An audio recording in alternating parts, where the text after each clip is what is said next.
Halo bos, udah lama ya. Saya kemarin sekitar 2 minggu.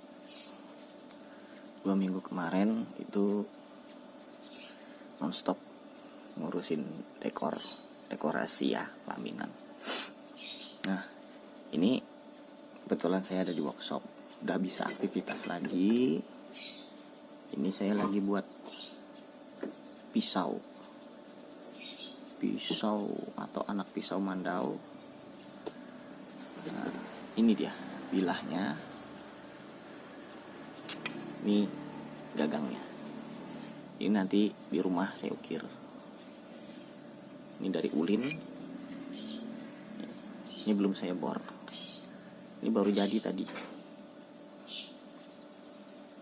Ini udah saya sepuh dan sudah diasah, tapi asah sedikit aja dan lumayan tajamnya. Oke bos, jadi biasanya kami melakukan pengetesan mandau ataupun pisaunya itu bukan dipotong di paku ya, tetapi kita akan coba hiris. Ini per juga, cuman ini belum jadi mandau. Oke, kita coba di daerah sini saja. Nih, nah biasanya kami begini bos. Tuh dia, kelihatan nggak bos? Tuh, nah ini dia hasilnya nih bos. Kelihatan nggak? Nih, nah ini dia. Nih, dia sudah begini, ini udah cukup ini. Apalagi kalau bisa sampai di raut panjang itu lebih bagus lagi. Dan matanya ini tidak rusak. Tuh, nggak ada rusak kan? Di arah sini tadi. Dan ini masih tajam ini. Ini langsung saya arahkan ke kayu sana. Nah itu ada kayu, kita hiris ke kayu sini. Ntar mungkin goyang-goyang ini bos. Sorry ya. Ini pisaunya tadi. Aduh, susah amat sih, tempatnya sempit bos. Nah, ya, kita akan iris di sini. Tuh kan, tuh masih mau dia. Tuh masih makan. Kita coba lagi ke sini. Tuh sampai putih begini bos. Mana? Nah, ini ada putih sedikit nih, saya iris tadi, ya kan? Kemudian iris lagi ke sini. Tuh. Jadi ini udah cukup bagus matanya, nggak ada rusak. Tuh. Nah, nggak ada rusak kan? Jadi begitu bos cara pengetesannya kami. Oke bos, jadi tadi sudah lihat kan pengetesannya gimana. Nah ini gagangnya tadi, ini bilahnya. Ini pesanan mandaunya di rumah sih, udah jadi, tinggal pisaunya aja. Jadi mandaunya itu pesanan dari Bekasi. Jadi yang pesan kalau nonton mohon maaf, baru bisa saya lanjutkan lagi karena wah banyak sekali kerjaan saya. Oke, ya dalam waktu dekat selesai. Oke bos, jadi saya lama nggak buka YouTube, dan begitu saya buka YouTube cukup ramai. Yang artinya ramai itu di beranda YouTube saya itu sangat ramai sekali tentang pembahasan masalah mandau. Ya, saya sedikit agak geli juga, agak sedikit tertawa. Maksudnya itu bukan mengejek, tetapi lucu. Lucunya itu gini, mohon maaf ya, jangan tersinggung. Lucunya itu gini, kita kan punya suku Dayak itu banyak, nggak cuma satu. Tentunya bahasa dari setiap kita itu berbeda. penyebutannya itu berbeda. Seperti contohnya saja seperti ini, pisau ya, pisau ukir atau pisau raut. Itu kan sebutannya namanya berbeda-beda. Ada yang menyebut ini lange, ada yang menyebut langge, ada yang menyebut seraut, ada yang menyebut isau. Jadi nggak ada yang sama kan sebutannya. Tapi jika diartikan ke bahasa Indonesia, maka ini adalah pisau, ya kan? Jadi seperti itu, bos. Jadi setiap daerah memiliki sebutan yang berbeda, tetapi tetap diartikan bahasa Indonesia, tetap satu bendanya. Ya, lebih jelasnya seperti ini. Nah, jadi begini, bos, maksudnya saya. Di beberapa channel YouTube itu banyak terjadi saling, ya istilahnya saling serang ya, saling adu argumen tentang mandau. Itu sangat saya sayangkan sih sebetulnya terjadi seperti itu, karena kurangnya pemahaman saja. Seperti saya bilang tadi, yang tentang pisau ini kan bahasanya kan banyak, sebutannya berbeda-beda, tidak pernah sama, tetapi artinya pisau, ya kan? Jadi seperti itu, bos, ya. Nah, yang saya maksud ini jika belum paham, yang saya maksud ini adalah tentang mandau kerja, ya. Jadi gini,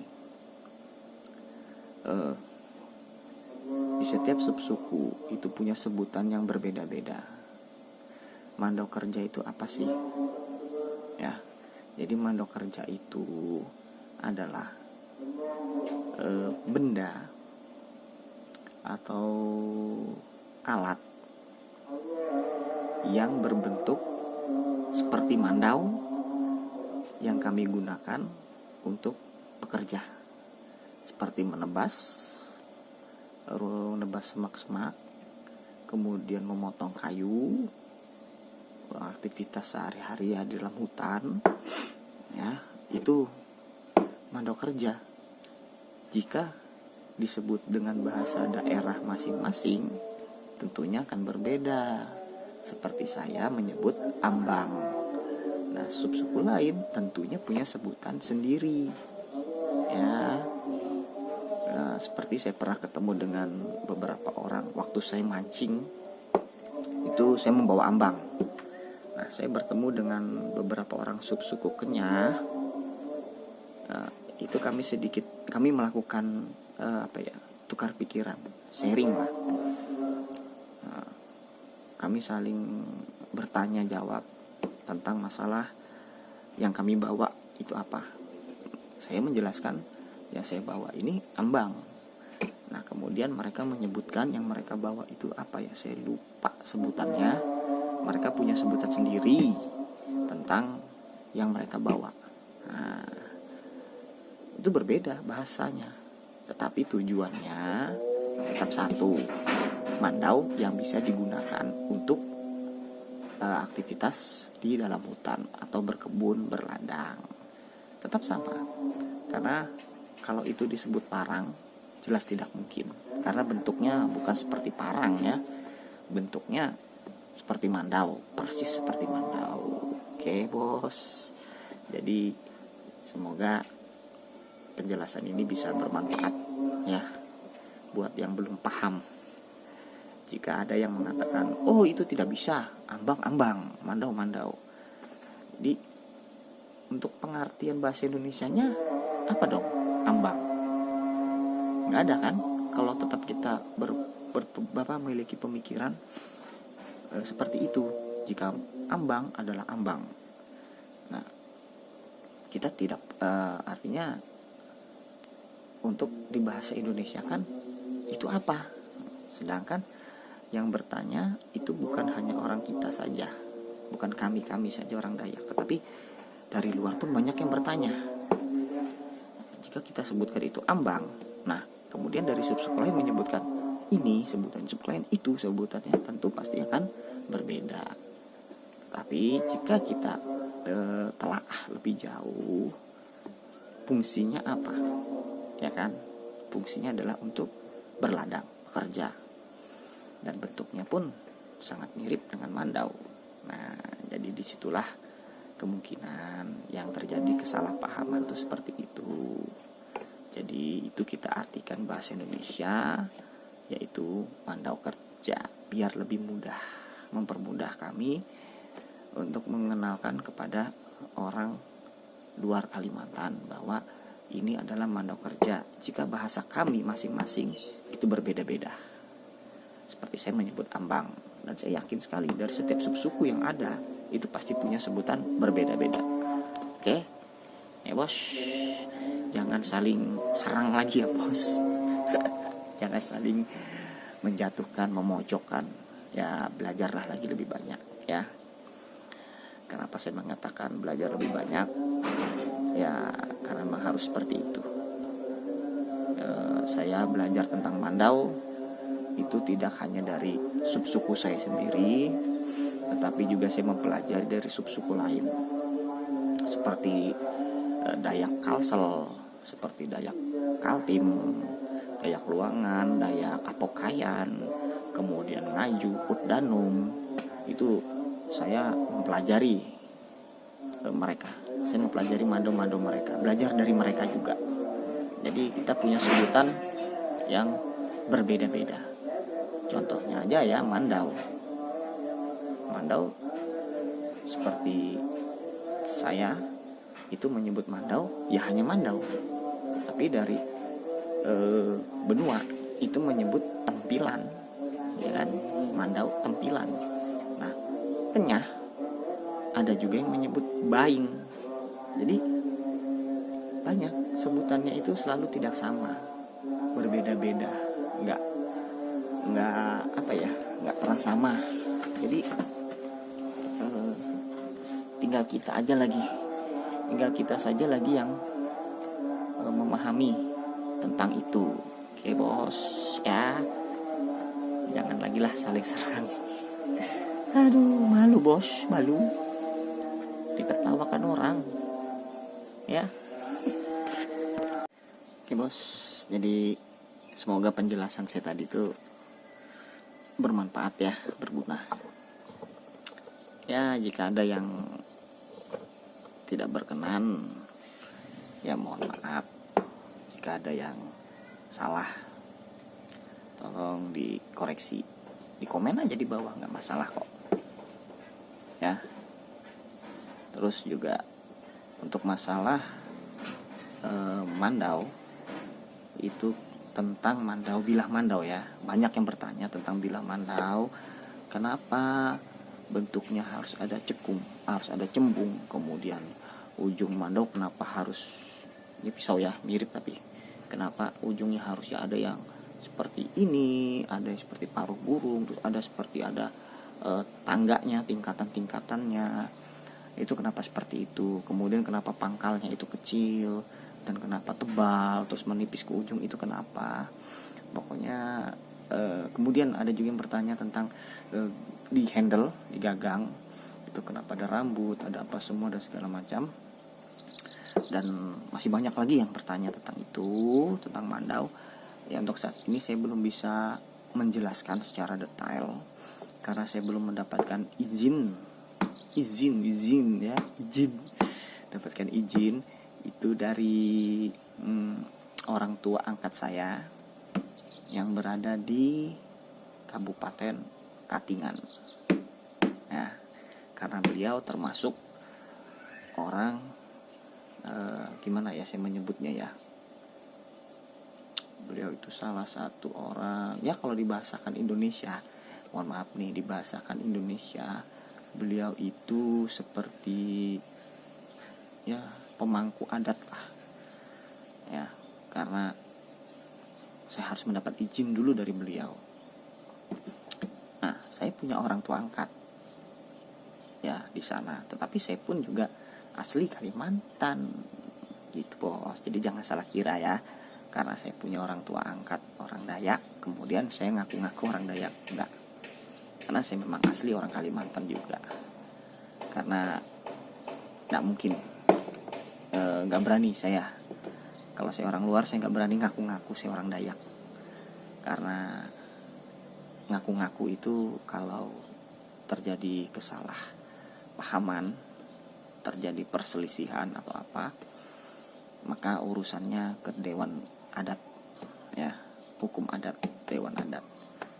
Dan itu cukup berat hukumannya, denda, nggak sedikit itu bos.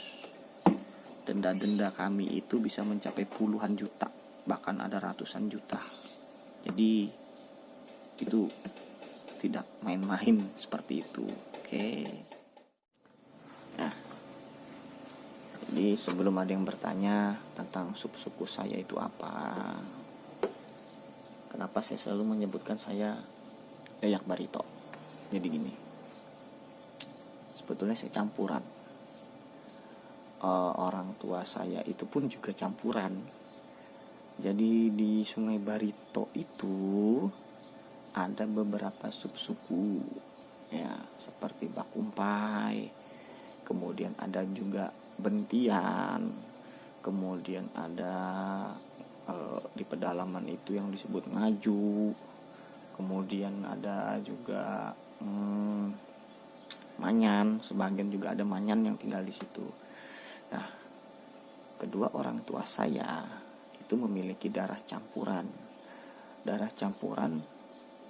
dari Sungai Barito, bukan dari luar Kalimantan ya, tetapi dari Barito juga, sama-sama Sungai Barito yang sudah merantau, bukan merantau sih ya, berpindah tempat ke Samarinda, Kalimantan Timur. Jadi seperti itu. Nah, jadi seperti itu ya, itu saya. Jadi saya pun juga sudah berdarah campuran. Itulah kenapa saya tidak pernah menyebutkan suku saya, karena saya selalu menyebutkan saya Dayak Barito. Karena memang saya bingung mau nyebutnya apa, karena udah campur mana ya, ada Bakumpainya juga ada Manyannya juga ada, kemudian ya intinya Dayak Sungai Barito lah ya, itu aja. Saya nggak bisa nyebutkan. Oke bos, jadi sampai jumpa video saya selanjutnya. Oke, semoga yang tadi apa yang saya ceritakan itu berguna dan bermanfaat ya buat kita semua. Oke, sampai jumpa, bye.